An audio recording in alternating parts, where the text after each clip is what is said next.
Praise the Lord. ஒரே ஒரு வசனத்தை கூட காண்பித்து கொடுக்கிறேன். ரோமர் 5ஆம் அதிகாரம் 5வது வசனம்.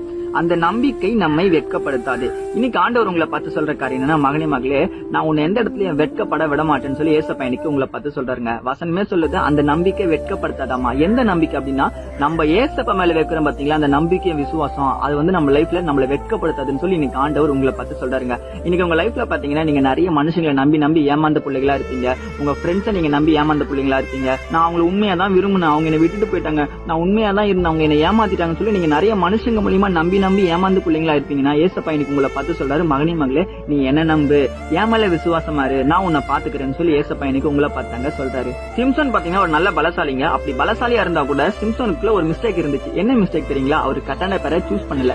இன்னைக்கு நம்ம லைஃப்ல கூட அப்படிதாங்க. பிரச்சனை என்ன தெரியுங்களா? நம்ம கட்டண பேரை சூஸ் பண்ணாதனாலேயே நம்ம லைஃப்ல நம்ம நிறைய டைம் மிஸ்டேக் பண்றோம், அவுட் ஆயிடுறோம். நம்ம அதுக்கப்புறம் நம்ம ஃபீல் பண்ணி அழுதுகிட்டு புலம்பிட்டு இருக்கோம். ஏசப்பா இன்னைக்கு உங்களை பார்த்து சொல்றாரு, மகனே மகளே, நான் உனக்கான ஒரு நல்ல துணியை நல்ல பேரை நான் உனக்கு தருவேன், அது வரைக்கும் நீ என்ன பண்ணு, கம்முன்னு சொல்லி ஏசப்பா இன்னைக்கு உங்களை பார்த்தா என்ன பார்த்து தான் சொல்றாரு. விசுவாசிக்கிறீங்கன்னா ஆமேன் போட்டுக்கோங்க. இதே போல ஆவிக்குரிய வசனங்களை நான் ஃபாலோ பண்ணிக்கோங்க. God bless you. ஆமேன்.